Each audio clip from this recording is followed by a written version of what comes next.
안녕하세요. 천천히 걷는 것을 좋아하는 천로로입니다. 오늘도 저와 함께 구약성경을 통해 하나님 나라에 대해서 천천히 생각해 보도록 하겠습니다. 지난 시간에는 야곱을 통해서 우리를 변화시키는 하나님에 대해 생각해 보았습니다. 하나님께서는 항상 언제나 우리가 창조하셨던 모습 그대로 회복되기를 원하십니다. 그래서 하나님께서는 야곱이 홀로 야복 강가에 있었을 때에 야곱을 찾아와 주셨습니다.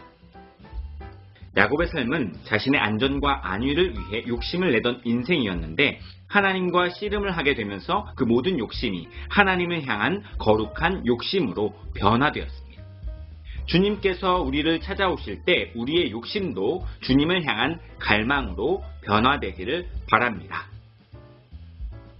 우리의 욕심을 하나님을 향한 갈망함으로 변화시켜 주시는 하나님께서는 거기서 멈추시는 것이 아니라 우리의 정체성까지도 변화시켜 주십니다. 야곱의 정체성은 속이는 자였어요. 하지만 하나님께서는 이스라엘이라는 새로운 정체성으로 변화시켜 주십니다. 하나님과 더불어 힘을 얻어 강하게 된 자라는 뜻입니다. 이것은 하나님의 통치를 따르면서 하나님의 방법으로 승리하는 인생을 살아야 한다는 존재론적 정의입니다. 하나님께서는 우리에게도 성도라는 정체성을 주셨습니다. 이제는 하나님의 통치를 따르고 하나님께서 주시는 힘과 지혜로 살아가면서 하나님께서 원하시는 열매를 맺는 인생이라는 것을 잊지 말고 정체성대로 살아가는 우리가 되기를 바랍니다. 함께 성도들의 노래를 찬양하면서 성도의 믿음을 고백하도록 하겠습니다.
아멘.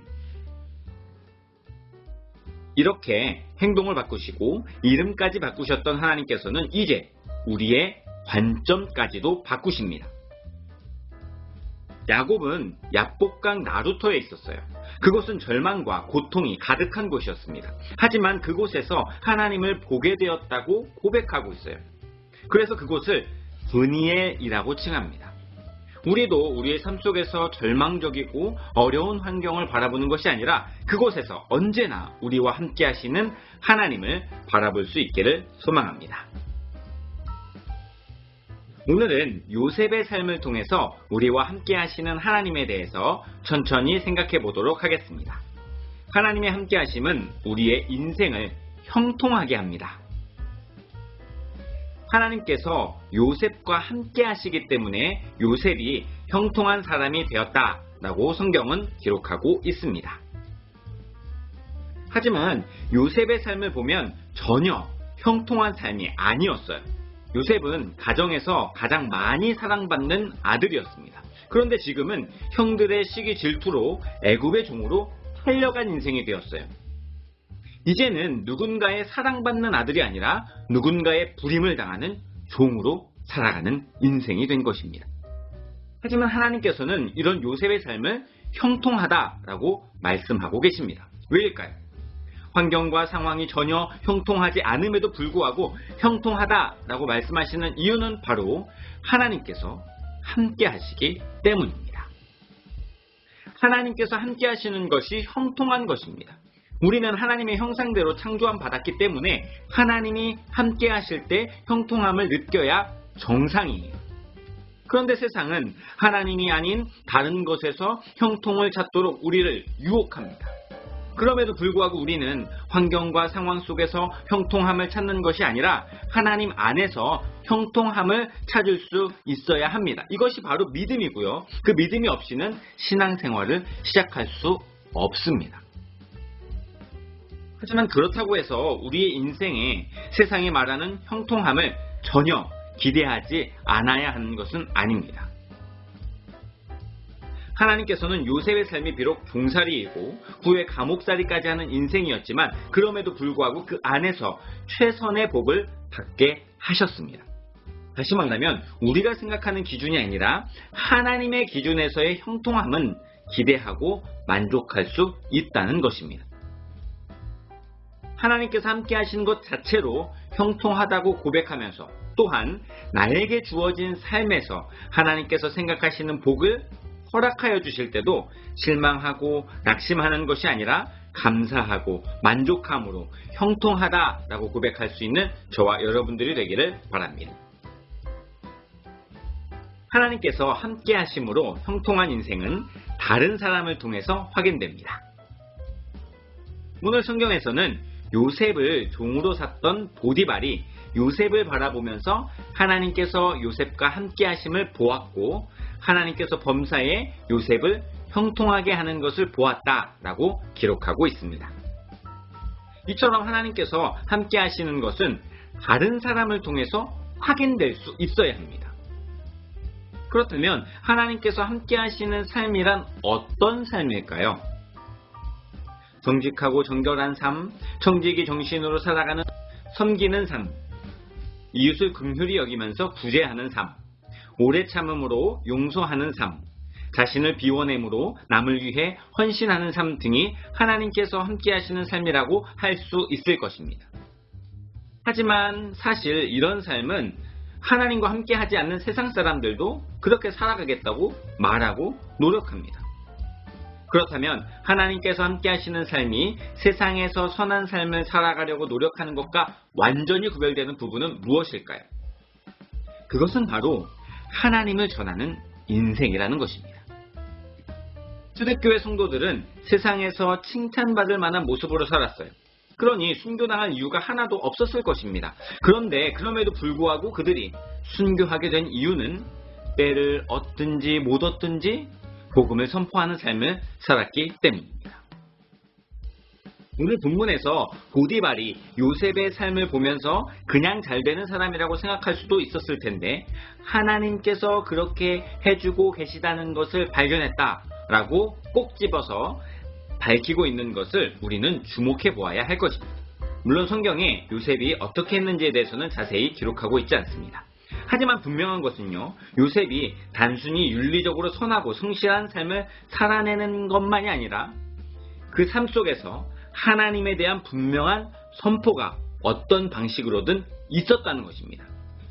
그렇기 때문에 보디발이 그것을 알아봤다는 것을 우리는 기억해야 할 것입니다. 우리는 성경에 강조하는 의로운 삶을 살아내면서 동시에 그 의를 분명하게 전할 수 있는 증인으로서의 삶을 살아가야 합니다. 각자의 삶에서 각자가 할 수 있는 은사대로 각자의 타임테이블에 맞게 조금 느리고 더딜지라도 하지만 반드시 분명하게 복음이 선포되어지는 삶을 살아냄으로써 하나님께서 나와 함께하고 계심을 주변 사람들에게 확인받을 수 있는 저와 여러분들이 될 수 있기를 바랍니다. 이렇게 하나님께서 함께하시는 인생을 확인했던 주변 사람들에게 이제 그 형통함이 흘러갑니다. 감옥에 가게 된 요셉이 하나님과 함께 하심으로 간수장이 은혜를 받습니다.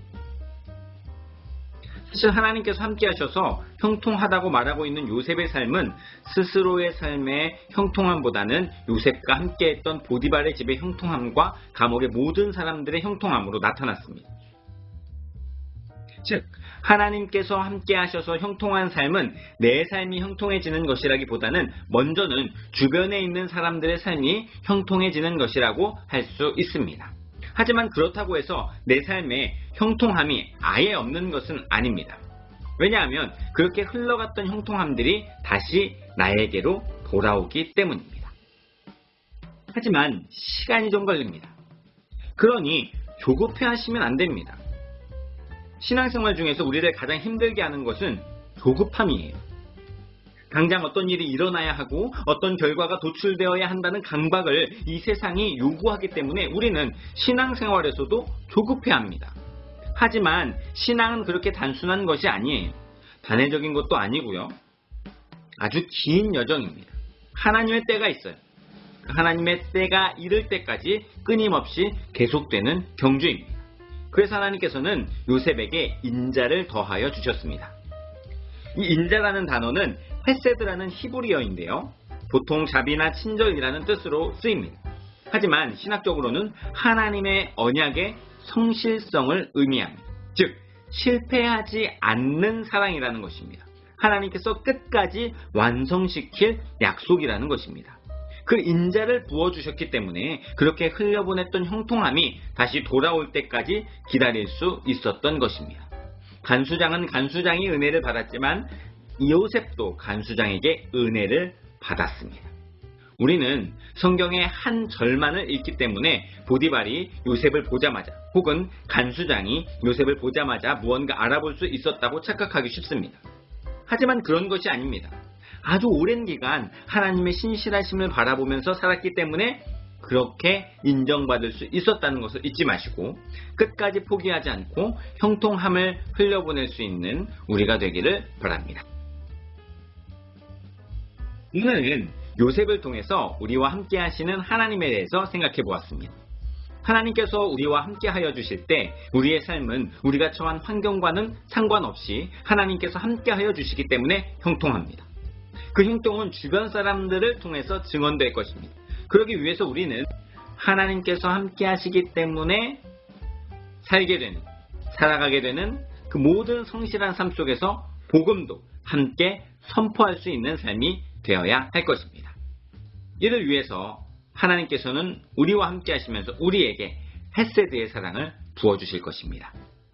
그 헤세드의 사랑을 붙잡고 절대 변하지 않고 끝까지 우리를 사랑하시면서 우리와의 약속을 반드시 지키실 하나님을 기억하면서 이 믿음의 여정을 끝까지 걸어가는 저와 여러분들이 될 수 있기를 주님의 이름으로 간절히 소망합니다. 지금까지 천천히 걷는 것을 좋아하는 전로로였습니다.